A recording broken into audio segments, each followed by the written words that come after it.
Jai Baba. This talk on obedience that I'm going to share with you today is based on a seminar I gave with Laurent Weichberger last October on obedience and surrender. And at that talk, I asked people there, how many of you here have some kind of negative or aversive reaction to this notion of obedience? Let me ask you folks that yourselves. Just raise your hands. See, my experience is many of us do have some kind of reaction like obedience is kind of like the castor oil on the spiritual path. In other words, it's the price of admission. You got to do it, but it's kind of distasteful. And yet, Mayor Baba has said, love is a gift from God to man. And obedience is a gift from master to man. When he said that, and I first read it, it was quite puzzling. So that was very interesting to me because it makes it sound like obedience is not so much like castor oil, but it's more like manna. So when I first read this quote, I was quite puzzled. Like, what did Baba actually mean when he said that obedience was a gift from master to man? And this prompted me to do a lot of thinking and a lot of experimentation with this notion of obedience over many years. And so it has brought me to the point of actually believing and feeling that obedience really is a gift from Baba to me and is not onerous and is not a burden. So what I want to do in this time together is to share with you from my own journey about exploring what is it that makes obedience a gift from master to man. And so to start that journey, I would like to actually start with talking about what I think is one of the most salient features of Mayor Baba's life, which is his silence. Now, many people, as we know, have different opinions and interpretations about what Baba's silence means. And Baba himself didn't always explain himself. I think he left it up to us to try to understand what the meaning was behind the things he did. And even among Baba's Mandali, there were many different understandings and interpretations of the meaning of Baba's silence. They're not all the same opinions, and some people say different things. But so this is my own understanding of Baba's silence, is that he kept silence, that everything Baba did was of a universal nature. Like Baba didn't keep silence for his own spiritual advancement, we know that. So it was obviously a central feature of Baba's universal work was his silence.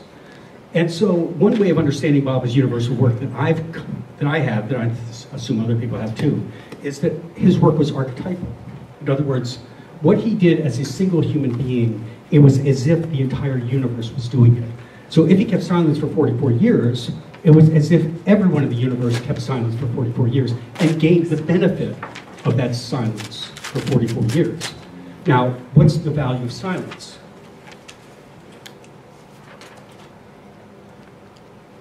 Baba said that external silence should only serve as a reflection of an inner silencing of the mind.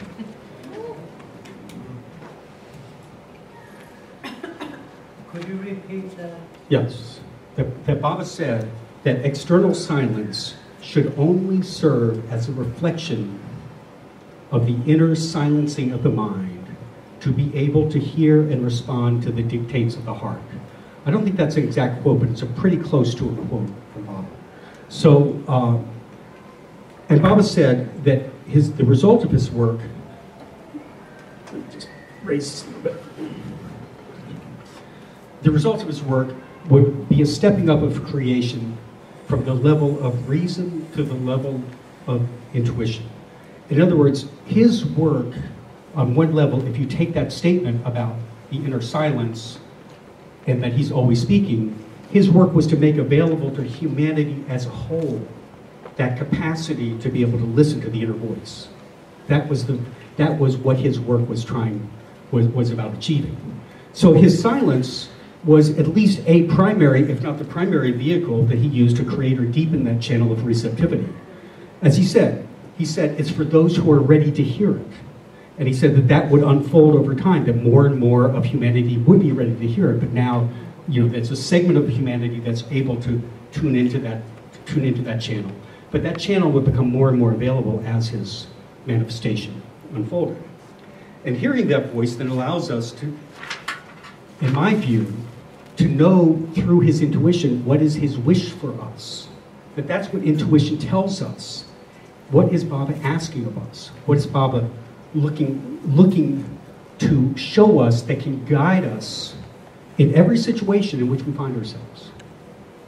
That's my experience and my understanding of what intuition is.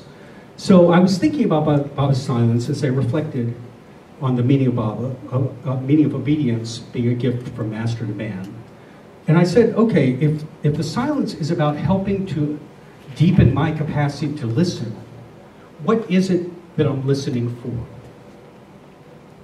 Now, I took a leap here into a different realm. I started thinking about the prayer of repentance. Now, we all know that, I assume everybody here knows the prayer. I'm looking around, I think I know everybody in here. Everybody knows the prayer of repentance. This is a prayer that Baba gave out in 1953. And he placed great importance on this prayer. We know that. He encouraged people to recite it every day, along with the Master's Prayer and the Beloved God Prayer. And he even participated in the prayers. Even in those last years, when his body was so broken, he could barely stand without extreme pain. And even then, he stood in Mandalay Hall next to Erich for the reading, for the recitation of the Baba's prayer. Of these prayers, and he placed great importance on it. He said it would be of immense help to humanity over the years for people that he had participated in these prayers himself. So I got to thinking about this prayer. This is the prayer. And I started thinking about one part of this prayer that's of particular interest to me for this topic, is this last line. It says, in your unbounded mercy, we ask you to forgive us, O God, for all these sins committed by us. These are all the sins up here. All these sins committed by us, and for our constant failures to think, speak, and act according to your will. Now, that always troubled me in my early years. Like, what does that mean? Constant failures to think, speak, and act according to your will. Because didn't you say, Baba, that nothing happens except by your will? Yeah. Isn't that... So how could there be any failures to think, speak, and act according to your will if everything happens by your will? Isn't that... And did any of others of you ever sort of wonder about that statement? Yeah, it's a questionable statement. So I was in Mandalay Hall. Actually, Pamela, you might have been with me there. And I was in Mandalay Hall once with Erich. And... Erich, out of the blue, no context, no question, no nothing, just starts talking about the prayer. And he says, you know what's interesting about this prayer is that last line always bothered me. I'm quoting Erich. That last line always bothered me because it doesn't make any sense for the same reason I just said. But he said, actually, the truth is that this prayer was given out in Gujarati by Baba. And the word that he uses for will is a word called marji, M-A-R-J-I. And it's a Gujarati word that actually could be translated as either wish or will.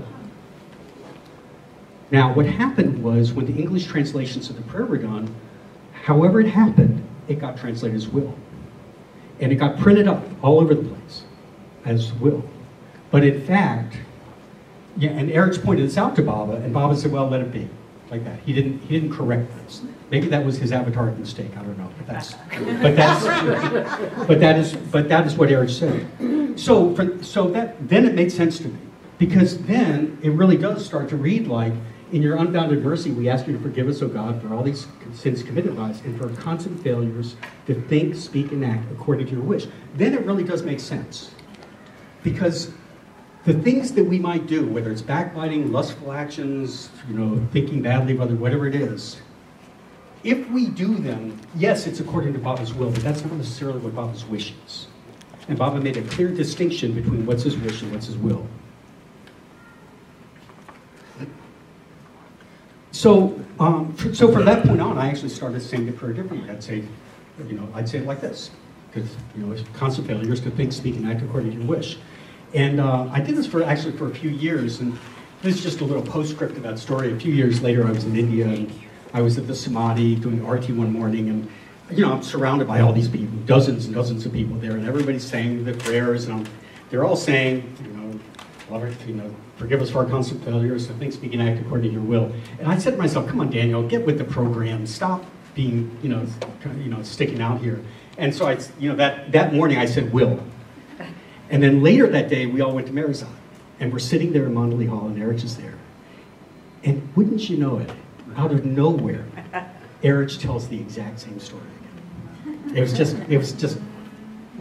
What did he say? He told the same story about Baba having used the Gujarati word that actually meant wish. And he went through the whole thing again about the difference between wish and will. And he said, he was trying, it was like Baba saying, pay attention.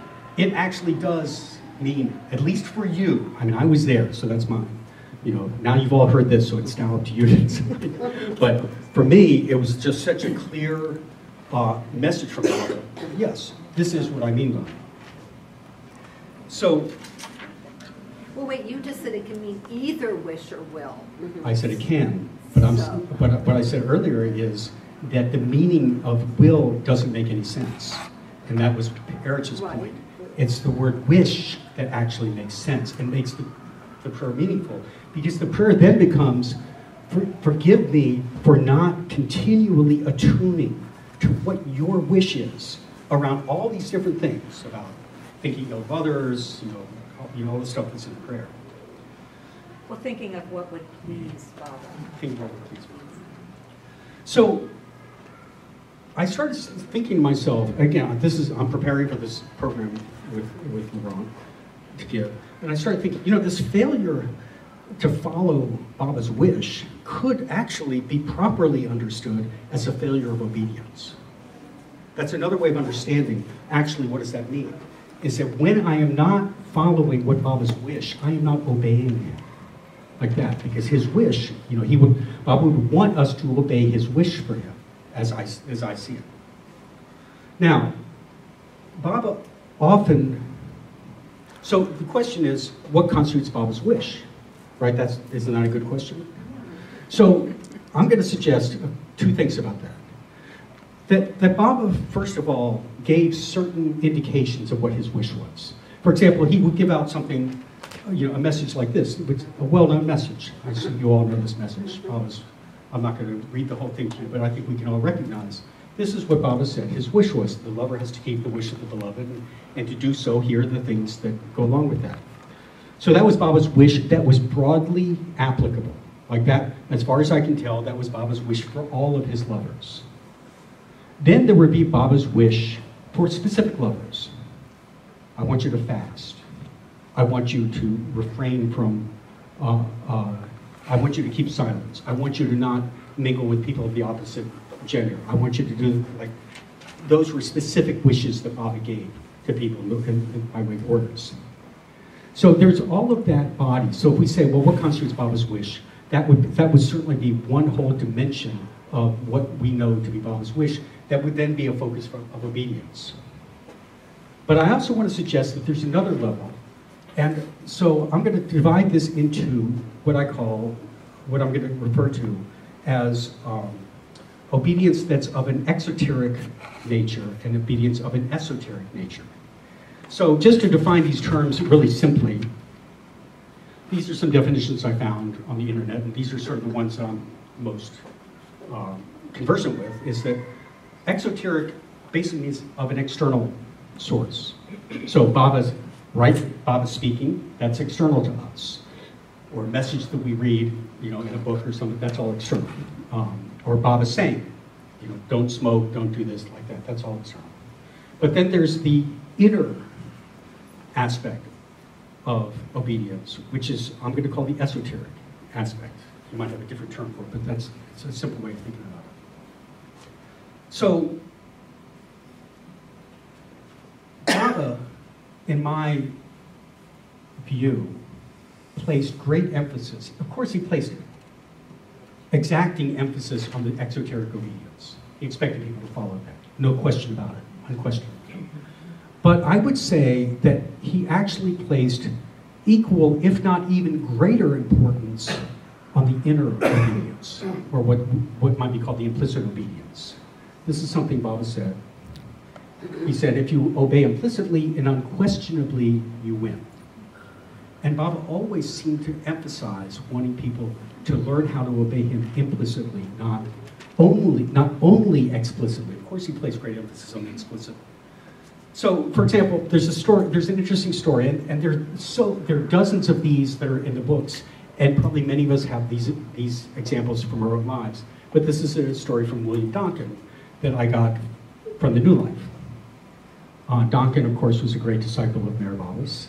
He was an Indian doctor. Go back to that statement. I'm sorry? The statement before this, Duncan. This one. Mm-hmm. You want that statement? I just want to, Okay. So I'll keep talking about Donkin while you're doing that. So Donkin was a British physician. He was a great disciple of Mayor Baba's. Many of us have probably read the book that he wrote on Baba and the Musk. It's called The Wayfarers.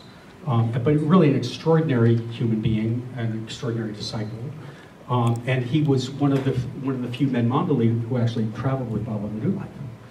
And he went through, the New Life was several phases. There was the begging phase, there was the gypsy phase, I think it was called the Langoti phase, there was the labor phase. There were different phases. So Duncan went through the first two phases, and these were tough phases. I mean, I think they were, from what I can gather from having heard Erich and others talk about them, this was like some of the toughest part of their lives with Baba, were these phases. And Duncan went through them along with the other men Mandali. And then after the Langoti phase, they were in Dehradun, and Baba then changed the rules up. And he said, I'm going to give you an alternative now. You can either stay with me. He gave this to the men Mandali. He didn't give it to the women, but he gave it to the men. You can either choose to stay with me and live the new life with me, or you can go off and live the new life on your own. Have your own home, do your own business, what have you. He said people were free to choose which one. And Duncan later on, Duncan actually chose to leave Baba and live on his own. And later on, he wrote to Elizabeth Patterson about this, and he said, the reason I did that was because I felt that's what Baba wanted from me. Right? Like, that's to me was a pretty profound example of what Duncan felt he was being trained to do by Baba was to listen. And I think the Mandali all were trained to listen. What do you feel Baba is asking of you? And to be responsive to that. Because, I remember Erich wrote us a letter once. And he said in the letter, he said, Baba, it wasn't like Baba was kind of dictating orders and directives all the time. He said that wasn't really Baba's way. That Baba, Baba wanted us to learn how to read him. He wanted to learn how to feel what he wanted from us. It wasn't like he was just telling us all the time what to do. And how, you can get that impression from Baba, that he was always telling people what to do. And maybe in the early years that was true. But it was true less and less over Baba's life. I think that's a fair statement. And toward the end, even when people went to Baba and they would ask him, what should I do? What profession should I follow? Or things like this. Toward the end, he wouldn't even tell them. He'd say, follow your own dictates of your own heart. And that's, I'll help you with that. But that's what you should be doing. So over time, he was directing people more to the inward, implicit guidance. And I would call that the esoteric level, the esoteric obedience. And I'd say, for those of us who are living today, of course, we don't have Baba in the physical body telling us what to do. I mean, yes, of course, we've got the broad messages, no drugs, we know all these things, so that's it. But that doesn't cover very much of, I don't know about your life, it doesn't cover a lot of my life. It doesn't cover a lot of the choices I have to make in my life. And where I want to bring my life into alignment with Baba, I can't go to the books and find the answers to those questions. They're just not there. So I've got to have some other source for finding the guidance if my intention is to bring my life into alignment with Baba, which I assume that's everybody's intention here, is to do that.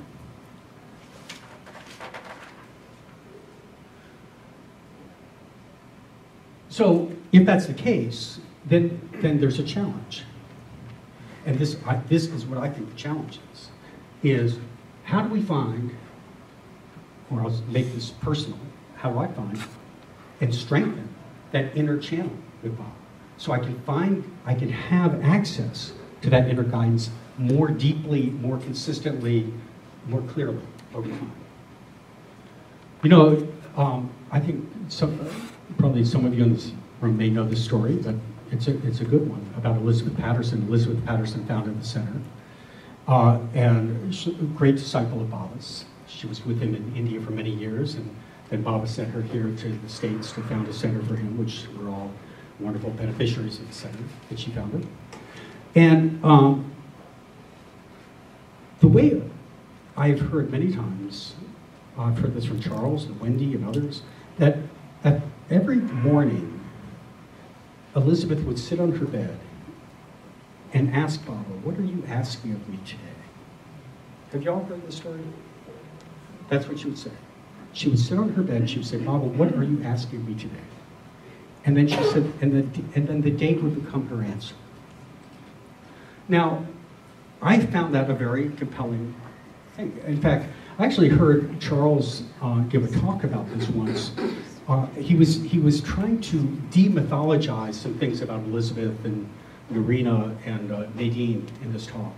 And he said that a lot of people think that the way these women who were with Baba and very close to Baba, I mean, you know, Baba called Narina his spiritual mother, that a lot of people thought that the way that Baba, that they were with Baba is that Baba directed everything they did.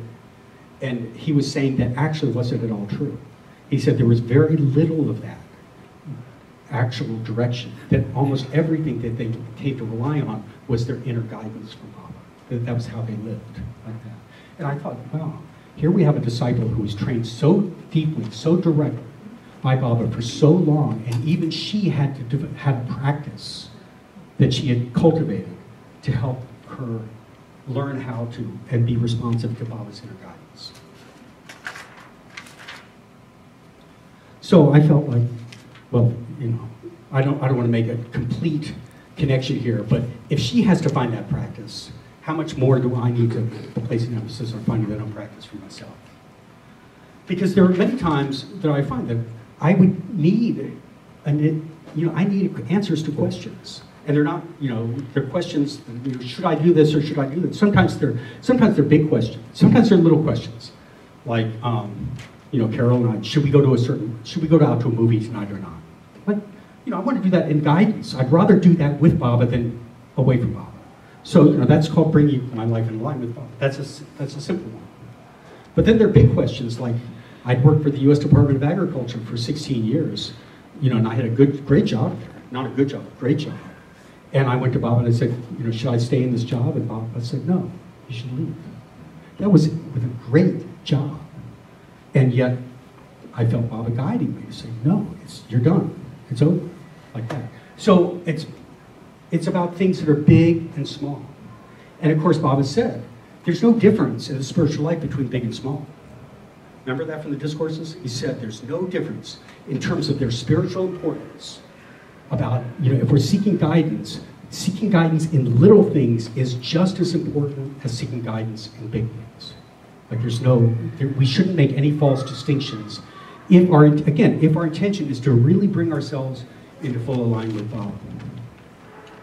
So I started, I started this years ago of making an effort to try to do this. Like when I had decisions, bring them to Baba and sort of say, what's your guidance for me about doing this?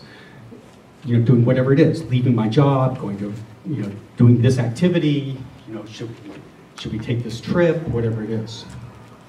Is it time to go to India? That would be one that I would ask. Any of you ever do that? So, but one of the things I found, and this I found for myself, was a precondition for asking for this kind of guidance. I hope you're all seeing how this is relevant to obedience. Are you all seeing that? Okay. I found that there was a precondition that was very important, I felt was very important, which is before I ask for Baba's guidance, I actually say, whatever you give me, I am committed to following. I felt that putting myself into that position with Bob to say, I'm committed to following. You give me guidance, I'll follow. As clear or as unclear as it is, I will follow to the best of my discernment of what that guidance is. I will follow it. Now, I want to take a little side trip with you, just about commitment for a moment, because I love this quote. It's been really an inspiring quote to me in my life for many, many years. I read this quote 30, 40 years ago, and it's always stayed with me. And it relates to this, what I'm talking about, commitment. This is from a guy named Murray, who wrote a book called Everest, the West Ridge. It's a National Geographic book. It's about climbing Mount Everest. But I love this quote. It says, until one is committed, there's hesitancy, the chance to draw back, always ineffectiveness. Concerning all acts of initiative and creation, there's one elementary truth, the ignorance of which kills countless ideas and splendid plans. That the moment one commits oneself, then providence moves too. A whole stream of events issues from the decision, raising in one's favor all manner of unforeseen incidents, meetings, and material assistance, which no man could have dreamt could have come his way. I have learned a deep respect for one of Goethe's couplets. Whatever you can do or dream you can, begin it. Boldness has genius, power, and magic in it. I love this quote. Because to me, this quote says a lot about commitment, for sure. It says, if you're going to do something, commit to it. And so when I go to Baba with a question, saying, when I turn to him and say, what is it that you're asking of me relative to this situation, this choice, this decision, whatever it is that I'm asking about, that I'm facing? And I say to Baba, and whatever you guide me to do, I'm committed to doing it. And I will do it as fully as possible. And I call that kind of a both feet in the circle approach. And I consider that both feet in the circle approach for myself fundamental, that if I'm going to ask for Baba's guidance in such a way that I really intend to receive it. So, once I ask Baba for guidance, I've gone to him, I've said, this is the guidance I want. Then the question is, what is the language in which Baba speaks? Right? Because you can go to him, like, asking the question's one thing, but that only sets me up for the listening. So what am I actually listening for? Because for many years I would go to Baba with a question, and initially when I first started doing this, I think I expected to hear kind of Baba come from on high with a big deep voice saying, this is what I want you to do. Right? And I didn't find that I got that very much. I don't know if I ever got it, but at most it would be a rarity. And if I got a voice like that, there was always in the back of my mind the question of, is this really Baba's voice, or is this just my mental construct of what I think Baba would be saying to me, or what I would want Baba to be saying to me, right? Is it? You know, I'm seeing some heads nod, so I don't think I'm the only one who feels that. So, what I started to find and started to feel was that actually maybe Baba's way of speaking isn't through words. Maybe words are more the language of the mind and not the language of the heart. And so I started to actually ask, am I listening from the right place inside myself? And so I want to share with you, I was exposed a number of years ago to some teachings from some Sufi teachings that come out of a lineage from Morocco that speak to different layers of the heart from which we can be listening. And I want to share that with you because I found this very useful. And according to this teaching, there are 4 different layers of the heart. The first layer is the layer, sometimes this is called the layer of what the Sufis would call the nafs, N-A-F-S. It's not really completely accurate, because actually nuts are like sanskaras, and they actually are in all layers of the heart. But sometimes they think of this as sort of, some people say, well, these are the most gross layers, layer. But this is the layer of thought. And it's, that if you think about the mind and how it works, this is what sometimes people refer to as the chatter of the mind. It's all the mental stuff that goes on in our mind. This is the first layer. And it's sort of, it's fueled by feelings and emotions, but it is not feelings and emotions. It is our mental constructs that are driven by feelings and emotions. So, it's sort of like, I like this person. This is a mean person. This is a fun thing to be doing. I don't think this is a very good talk that I'm going to. Whatever it is, that's all chatter of the mind. And this layer is largely driven by two forces. One is to pursue pleasure and maximize pleasure, and the other one is to avoid pain. That's the main motive power at the first layer of the mind, first layer of the heart. The second layer of the heart are actually the emotions that are driving the first layer of the heart.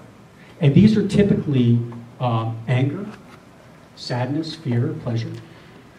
And these are in reaction to things. This is like, oh, this is I feel pleasure because this person was nice to me, or I feel frustrated because I've been made to wait in line, or whatever it is. But it's usually in reaction to stuff, and it's all impermanent. It's sort of like, I think Baba once described it, it's like at the surface level of the ocean, riding on the surface of the waves. They go up and down. Today we're happy, tomorrow we're sad, today we're depressed, whatever it is.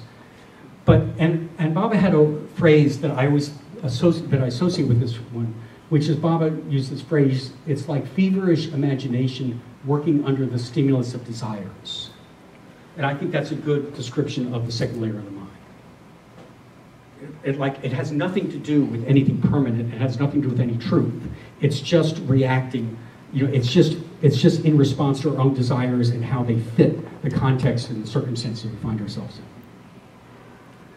Now, when we get to the third layer, is actually what they would call the heart. This is actually where the heart, what they would call the heart. And it's interesting that in Arabic, the word for heart means that which turns. Arabic is a beautiful language. It's a very poetic language. That's what the word heart means. And what that's saying is the heart can be turned toward the world, or it can be turned toward God. It goes here, it goes here. That's the nature of the heart. But nevertheless, they call this third layer the layer of the heart. And this is actually where we first begin turning toward God, is in the third layer. And this is this is the layer where intuition starts to show itself. And it is the gateway to the deeper self, right? This is where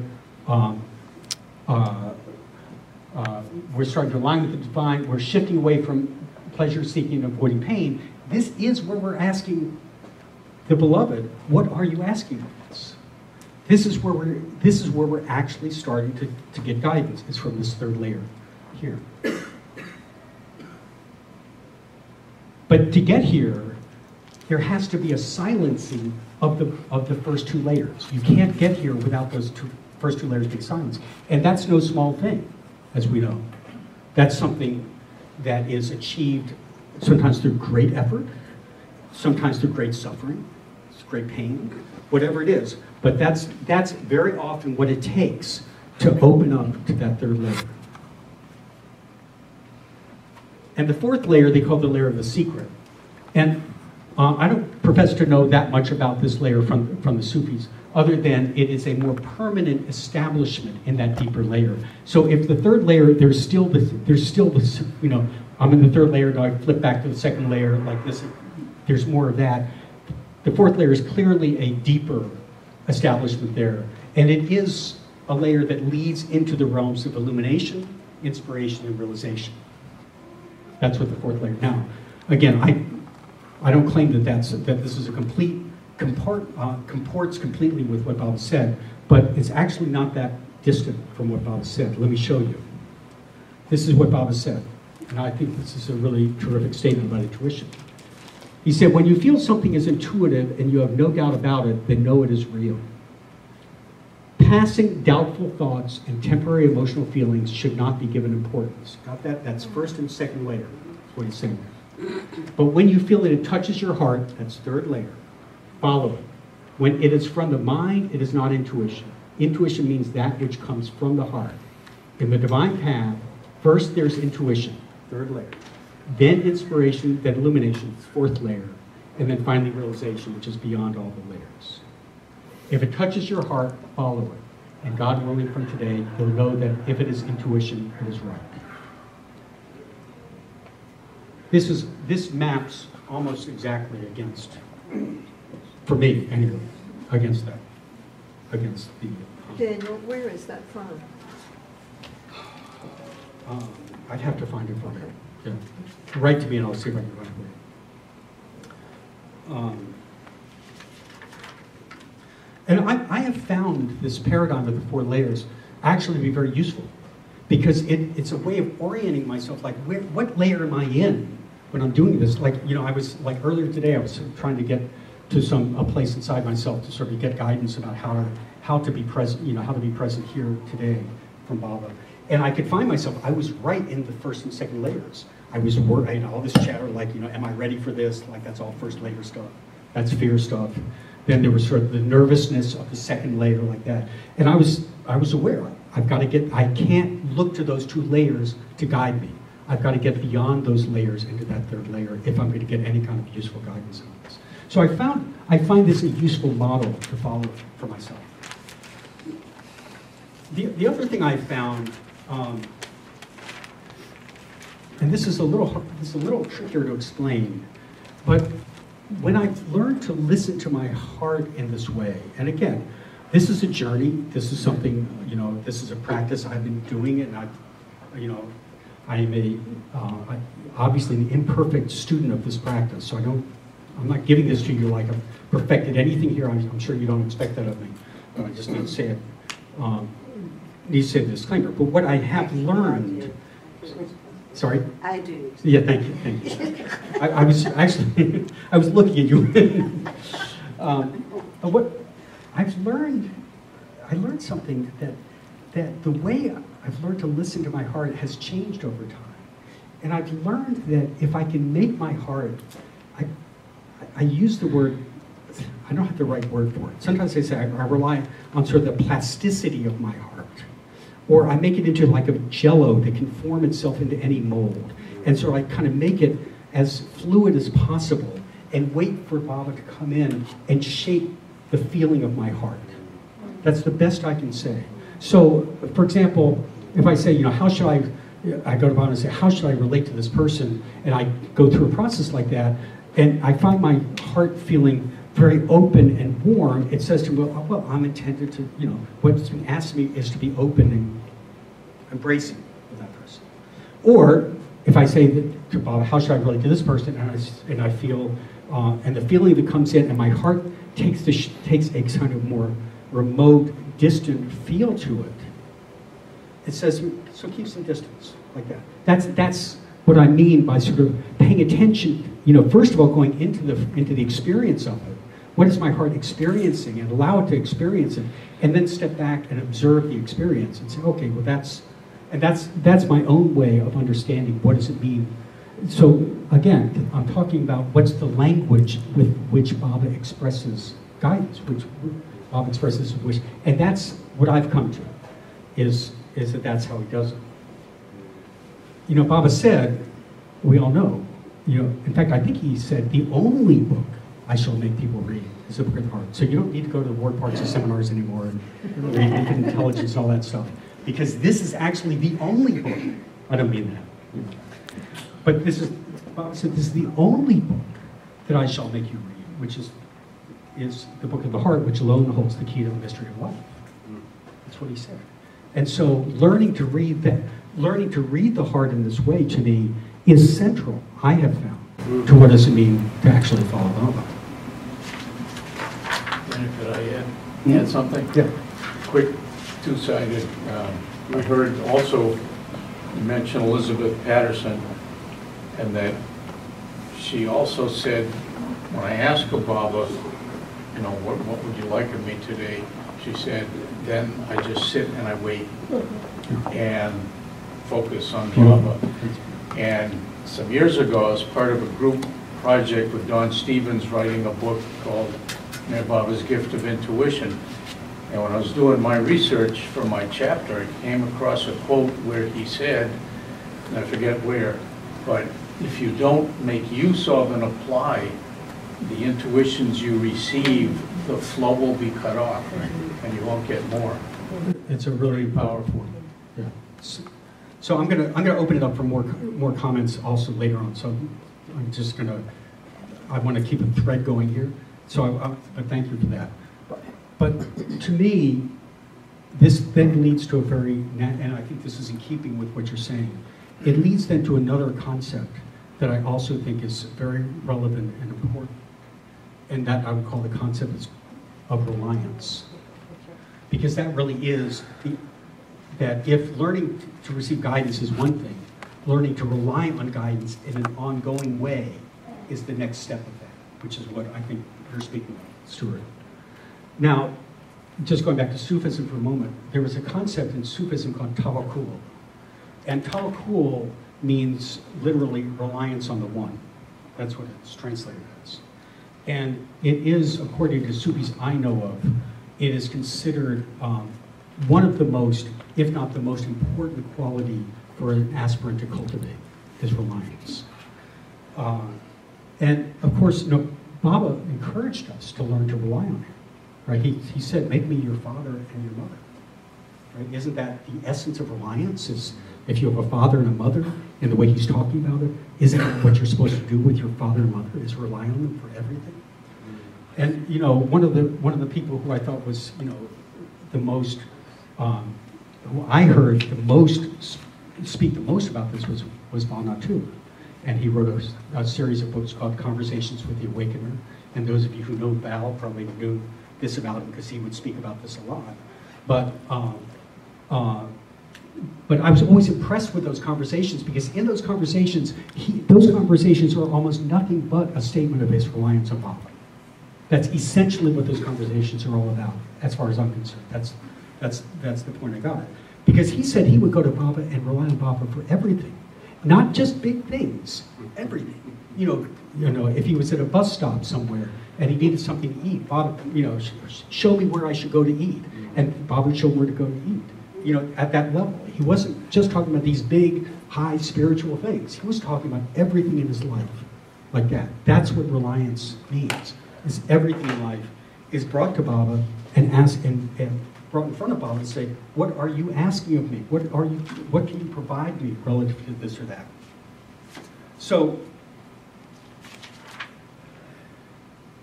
creating a reliance in this way, though, is not necessarily a completely easy thing, because actually the first thing it means is giving up our own personal preferences. Like there are times I go to Bob and I'll ask for something, and I'll say, well, what do you want me to do in relation to this? And Bob will tell me to do something that's actually quite distasteful to me. That I'm not, okay, Baba, I'll do it. And I'll do it wholeheartedly. But it's not necessarily what I would have chosen myself, like that. That happens a lot. That's not occasional. So there has to, first of all, be that willingness to sort of suspend personal preferences, just like Donkin probably suspended his preference to actually stay with Baba when he felt, no, Baba actually wants me to go do this, like that. So I think reliance also means risk-taking. I don't think it's done, I don't think this is like, this isn't the world of immediate guarantees. This is the world of risk-taking. And one of the people that was really influential for me was Kitty Davey about this, maybe for some of you in this room too. Because Kitty would, to me, Kitty was both the model of reliance. It seemed to me that's her whole life was spent, relying on Baba for everything. But she also would, in different kinds of ways, I think, encourage me anyway, to take risks with Baba. But taking risks means developing trust, right? That it's all about trusting Baba. So there are a couple of quotes that I like about this. This is a quote that has been meaningful to me for many years. I first read it, and it was attributed to Gurdjieff. But then I was looking up for this talk, and I looked on the internet, and it was attributed to Winston Churchill. So maybe Churchill was Gerd Chief. I don't know. I think Churchill was a pretty amazing man. But I like this quote a lot, and I think that this has really been the truth for me in my life. It says, "Play with more than you can afford to lose, and then you'll learn to play the game." That's what I call risk taking. That's not sort of what movie should I go to. That's like give up your 16-year permanent job and go into private practice for yourself. That for me was risk taking. Like that was jumping off the edge of a cliff and assuming Bob is going to carry me in a parachute into a better place like that. Because I didn't think I could afford to lose a steady job. I mean, I had a young child. I had, a lot of responsibility then. That doesn't sound to me like more than I could afford to lose. And yet that was the guidance. So you jump and you sort of carry.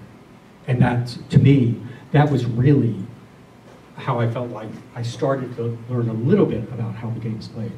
This is another quote. I heard this quote from Adi Kairani. I think he got it from Baba directly, and this is not an exact quote, so I don't want you to take it as an exact quote, but it's pretty close. Baba, he said, and I think this is Baba who said it, "In matters of health, take no risks.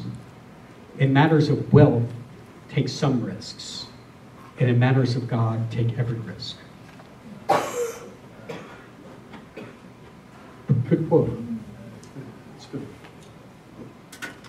Yeah. So I found that coming to a place of relying on Baba through obedience means turning my life's choices over to him. It means, and not just the little ones, but the big ones, and learning to trust in the inner guidance and follow the inner guidance as best as I can learn to read it, even if it's a little fuzzy, to do my best to sort of say, well, this is the best I can get out of this, so I'll follow that. It may not be crystal clear, but it's clear enough that I sort of get a sense about what I should do, and I'll follow that. That's what to me, it means to follow, in my life, to follow their guidance. And also to accept that it's a learning process, that it's not going to all be necessarily, quote, right the first time, and yet by trusting by trusting that if I'm sincere about it, if I'm genuine and sincere about it, that there is going to be some inbuilt protection from Baba of me. So even if it's wrong, it will still be under the aura of Baba's protection out of my intention, out of the sincerity of my intention.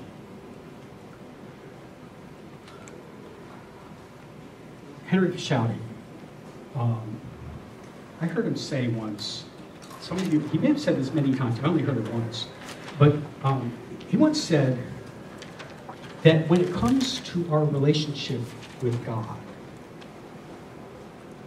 many of us are like the person who's inherited $1 million, but is sitting on the sidewalk outside the bank begging for pennies. Any of you ever hear them say that? Did you say that again? Yeah. He said, when it comes to our relationship with God, many of us are like the person who has inherited $1 million, but we're sit on the sidewalk outside the bank begging like paupers for pennies. I thought it was a great metaphor of what he said. Because he's saying that Baba has assured us that the wealth of God is available to us. It's there for the taking, if we'll only turn to him and ask for it. But many of us don't do it. Many of us continue to sort of look for other ways to make our decisions, take our choices like that, rather than going directly to that source and say, that source is right there. All we've got to do is go in there and ask for it and take it, because he's assured us. Baba said, I'm always speaking. My voice is always there. The voice of inspiration, of intuition, guidance is always there. If we would just go there and take it. That's what he's talking about the bank and what's there in the bank for us. So I would feel that practicing obedience the way we're talking about here is a way to claim that inheritance from God. It's the opportunity he's given us by opening the channel to our hearts. Through his silence, I would suggest, going back to the beginning of what I was saying, to be able to go to him, fully place ourselves before him in a spirit of reliance, and then receive and follow his guidance. And by doing so, then we can fully and continually align ourselves with him, and in the process become freer.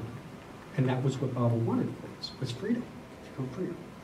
So, when I think, going back to the title of this talk, to me, when I think of obedience as being a gift from the Master to man, I think the great gift that he's given us is that bank account, is that source within us that we can draw upon at any time for our own guidance that allows us to align with him through the voice of intuition. And he's assured us that his voice is always there, it's always a core source of guidance, and he's encouraged us repeatedly to take fullest advantage of that gift.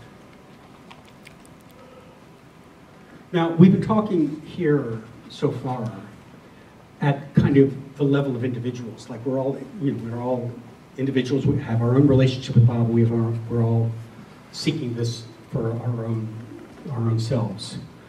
But what about humanity as a whole? Let's talk about the gift from the Master to humanity, not just to man. Let's kind of bump this up one level. Because Baba said his work was universal, and that all creation would eventually feel and receive of it. And he said that his advent was the end of a cycle of cycles. And he said his manifestation would be the greatest of all.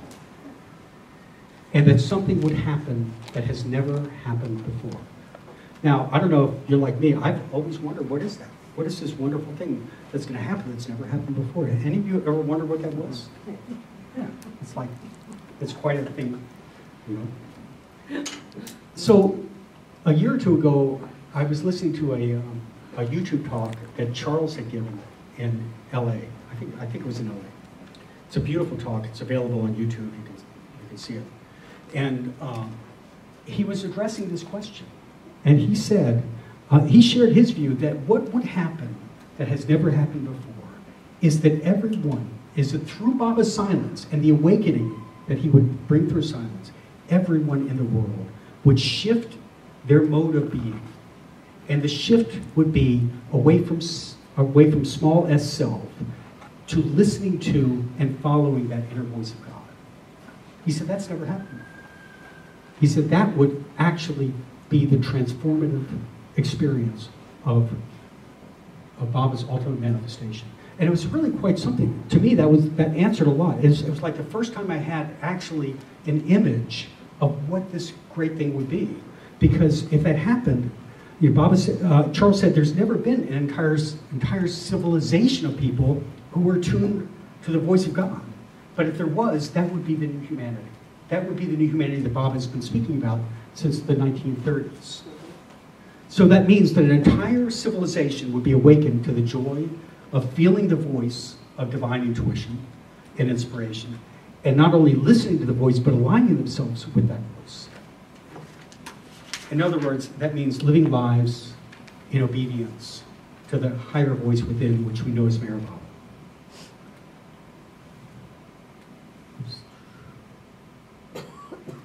Missing a slide. So let me go back to the beginning here.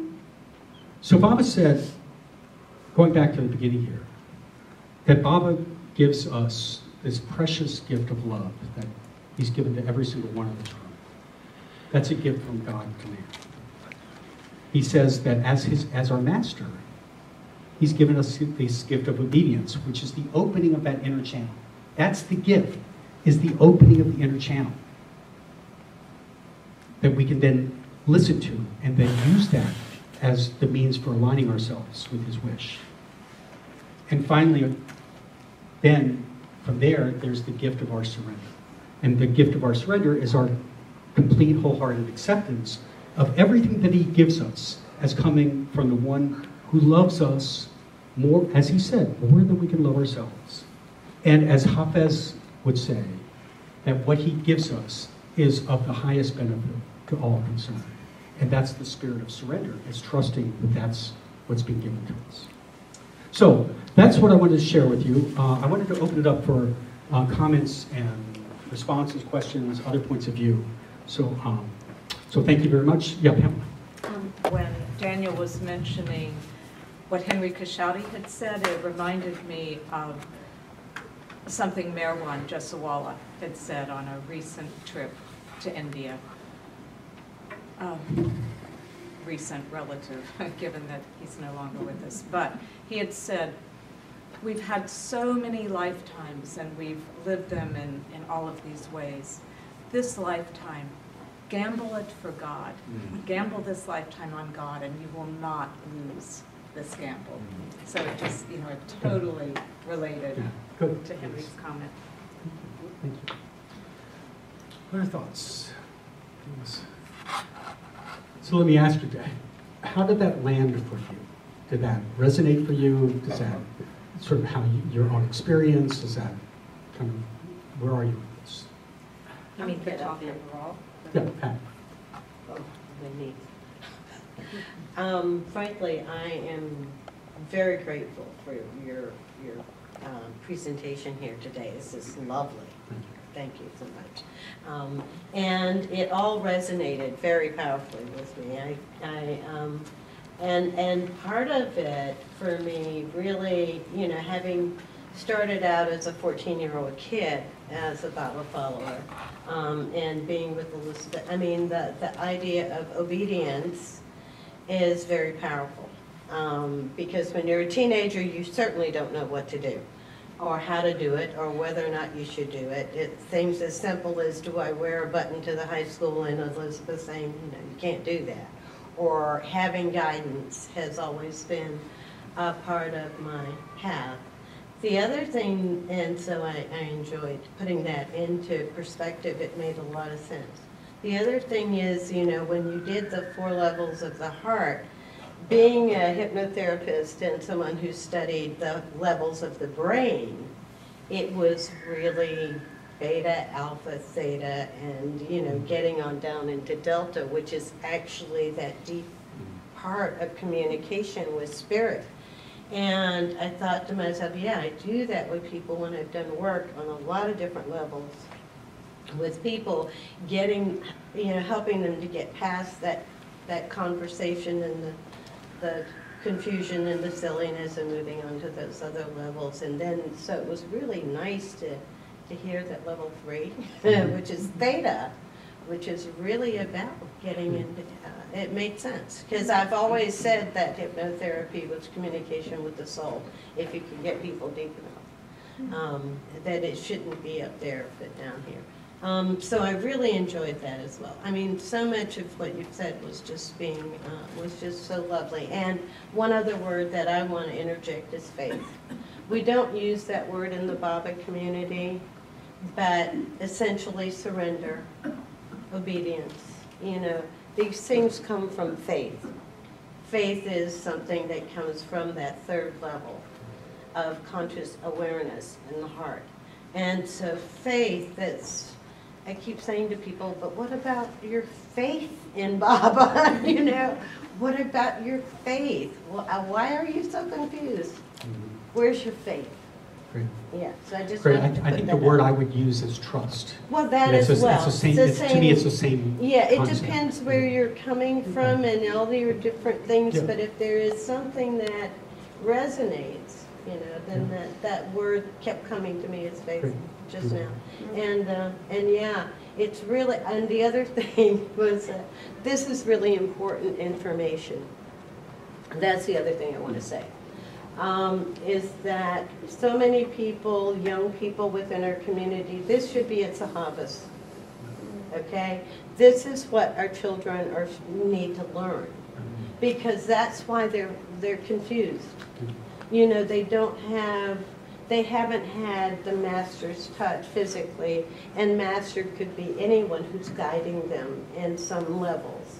They haven't had Elizabeth or Kitty or this person or that person to say, don't do this, do that, this is how you follow Baba. Or this is how you get the message from Baba. So it's not written anywhere. And I think this is important. To me, this was, as I'm sure many in this room, maybe everybody in this room, but I know my own experience was going through the wilderness to find this stuff. Oh, yeah. This was not handed on a platter. This is a process of discovery, and it's through a lot of trial and error and a lot of going into some pretty dark places to really start to understand that these are concepts, principles that really make a difference. Anybody else? I just wanted to, this gave me a, no, No? no. This gave me a framework, that's all. Yeah. And it's very simple, the framework upon which to hang intuition and the levels of the heart. So I like the framework. Just had great insight and contemplation on your part. And have you written this up? Yeah, so this is everything I presented, most everything I presented here is an article that I submitted to the Globe, so I'm hoping it'll be published An sometime article next what, year. Daniel? It's been submitted to the Globe Oh, the for Globe. publication, so my expectation, it'll probably be published in maybe You next cover year. this whole talk? pretty The much? whole, yeah, pretty much everything I've shared. Awesome. There's some updating I've done of some things here that are not in the article, but it's pretty much the same articles here. And there's another piece to it, which, if you want, I can share with you too. Jeff, are you going to say something? Oh, I thought you were. Arms up here. Just arms. Well, I thought a lot about Kitty and how Kitty talked. Do you want me to? Okay. Kitty spoke so much over the years about intuition and how we need to really practice our intuition and that we'll make mistakes, but it's okay. That's just part of learning to hear, learning to attune to what Bob is saying within. But I think she spoke about that so much, and also about pleasing Baba. You know, she would speak about that over and over again. And I love the way she approached it, because she talked about it as if we were all on the same journey. We were all trying to attune ourselves to Baba's presence and guidance within. She as much as any of us. And she would talk about, she raised those questions about, or the points about thinking things that we would not hesitate to think in Baba's presence, doing deeds that we would not hesitate to do in Baba's presence, and saying words that we would not hesitate to say in Baba's presence. And it's a beautiful image, but one of the things that's so powerful about it is it's the reminder of Baba's presence with us all the time, you know, and just keeping that, you know, keeping that in the forefront, that it's Baba with us. So. Yeah, Paul. Thank you. Well, I realized over time, particularly around the early 70s when I first met Baba lovers and first realized with one reading of discourses that Mayor Baba was Christ come again. As a recovering Catholic whose favorite thing in life besides family reunions was going to church, until which point that I had an epiphany that I was being maybe led in the wrong direction, or they missed the boat, especially when Christ will come again. And I instinctively knew from age 4 that Christ was already here. I didn't know what that meant for about another 15 years. But you know, your first impressions when you were maybe at a gathering of Baba people and you realized, oh, this is my family and this Baba is who he says it is, and something, it might be something simple like a song or a prayer or a word or a reading. And for me, it happened to be in Berkeley on Baba's birthday in 1974, when we had a celebration all day. And I think there were 2 Baba albums in circulation at that time. And they played these same albums over and over and over again for about 8 hours, literally. But the thing that impressed me so much that this brought me back to was his presentation and Baba's words were something that was a little difficult and challenging for me at the time.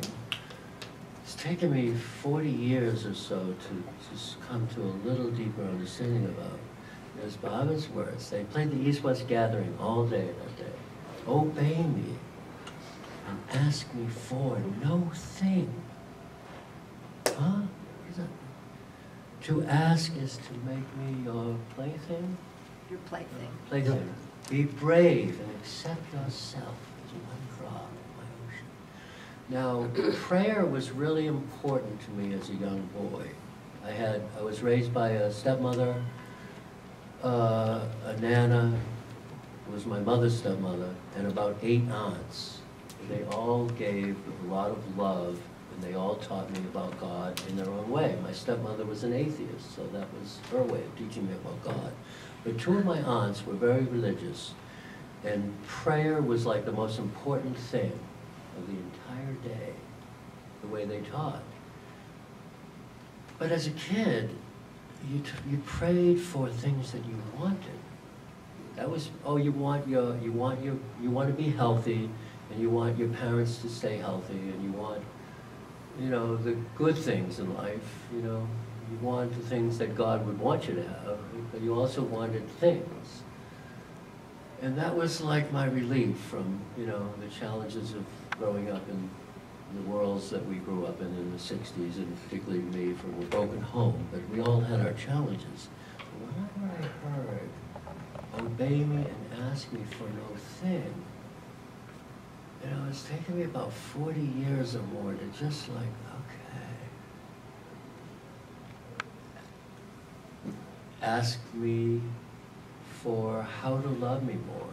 Maybe that's what that's more of Baba's wish, and not to ask for anything.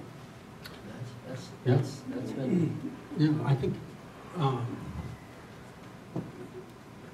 think obedience, as a recovering Catholic, and I've known others who have described themselves that way too. I think the idea of obedience, for some people, has seemed like an avenue toward oppression. And Baba's this way of understanding obedience is really quite different, because what Baba's asking us is to obey our higher self. He's not asking us to obey some external force. And that was even true with him in the body. He even said, if what I tell you goes against the dictates of your own conscience, follow your conscience. So there was never intended to be an avenue for oppression in any of this, like that. But what we're talking about here is, and I think I think there's some people that are averse to the idea of a master, because they do feel like, why would you obey some external force unless you understood it in this way? That really we're obeying God within, that we're learning to attune to and obey God within, and that's the difference here. I have one more piece I can share with you. Please do. Yeah. Let me take you to the end. My cats. Share my cats with you. So, in the article that I wrote, I actually include a method for doing this. And actually, when we did the seminar with Laurent, I gave the method, we practiced it. And, we can actually take a few minutes now if you want to practice this. You want to do a little exercise here. And again, this is my method. Take it for whatever it's worth to you, but you can experiment with it. But I do find for myself that if I'm going to try to cultivate something, I need some kind of method. That's just my nature. It's like I don't, just keep making it up on my own each time I do it. I just sort of like figure out what's a way that seems to work pretty well, try it, modify it like that. So I got this, and this is a very simple method. Some of you may even do this yourself anyway. But this is a method that I've used for obedience. I call it a method of obedience. And there's 6 steps in it, and I've got a variation on it, but we'll just stick with these 6 steps here. And then, if you want, I'll just lead you through like a little kind of guided meditation with it, so you can do it for yourself. But let me just go over the steps in this method first. So the first thing when I'm looking to practice this, and this I do, regularly. This do kind of in all kinds of situations. Is first of all start out trying to empty my mind. Trying to get into that 3rd layer of the heart, and to do that, very often I'll just try to bring an awareness of feeling Baba in my heart. Just say Baba's name in my heart, however I do it. But try to get myself into that, to drop into that 3rd layer, and then to bring forth to Baba the question that I'm seeking guidance about. what are you asking of me relative to X? You know, we were trying to decide about whether we were going to go to a certain family reunion recently. So it's like, so Baba, what are you asking of me? You know, whether we should be going to that, or how you would want me to be when I'm there, whatever the question is. But to phrase it as a question, as a genuine question. And then this third step, which is what I talked about earlier, is to say, somehow within me, make that inner commitment to Baba to say, whatever you give me in response, as well as I can discern it, I commit to following it. So I've got both feet inside the circle at that point. Then to start feeling into the heart at that point, below the first and second layers, and into at least the third layer, to feel my heart, to feel the response. If thoughts come, to really let them go, to really strike, like you talked about, to stay in that beta state, to stay in that place where all I'm aware of is, remember I talked about the plasticity of the heart, the jello feeling, the sort of the fluidity of the heart to allow itself to assume different shapes and qualities at that moment, and just to sit with it and wait with it. And then at that point, allow the deeper feelings to emerge. However long it takes. This may take a while, it may happen quickly. I've had both experiences. And as they do, as the feelings have emerged and taken shape like a Polaroid picture, or however you want to look at it, as they start to actually have shape and feel and quality to them, then to step back and discern. So how might these feelings be a response to the question I've just posed? And then at the end, once an answer has come, then to genuinely, with gratitude, turn to Baba with thanks for having, with all sincerity, and recommit the pledge to Baba, saying, okay, given what you've shown me, I am going to do X. Okay? So let's try this. So I want to suggest you find a question that you are currently facing. It can be any kind of, it could be a big one, it could be a little one. It could be where to go for dinner tonight. It could be, should I quit my job? Should I leave Myrtle Beach? Whatever it is. I like bigger ones myself, but choose something that's workable for you, but choose something that's real for you.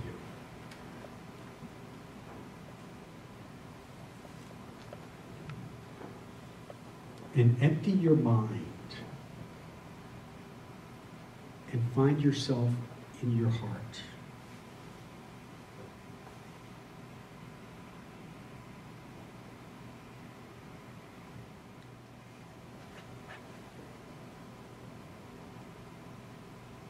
And as you find yourself in your heart, bring the question you have and bring it to Baba within.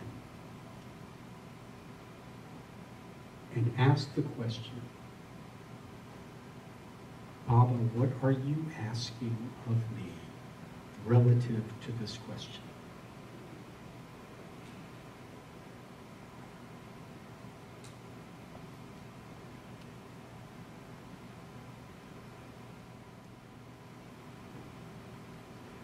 And commit now to Baba that whatever guidance he gives you in response to the question, you will follow it.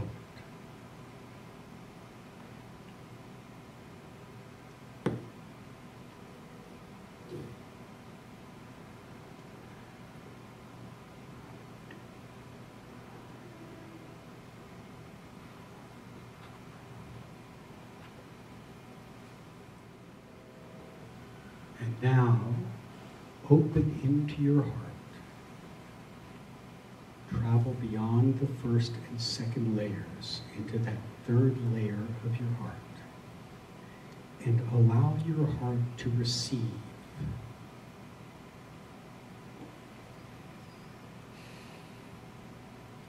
the feelings that Baba opens up in you in response to your question.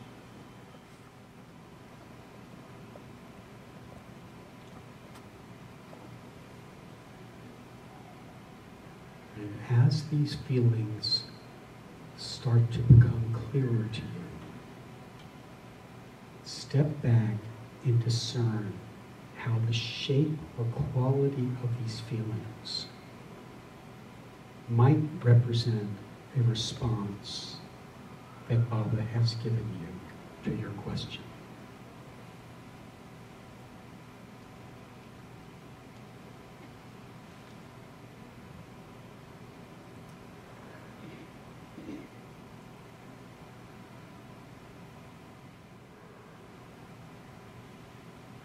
And finally, when an answer has come to you, give your gratitude to Baba for having given you the guidance. And recommit your pledge and your commitment to follow through with the guidance you've been given.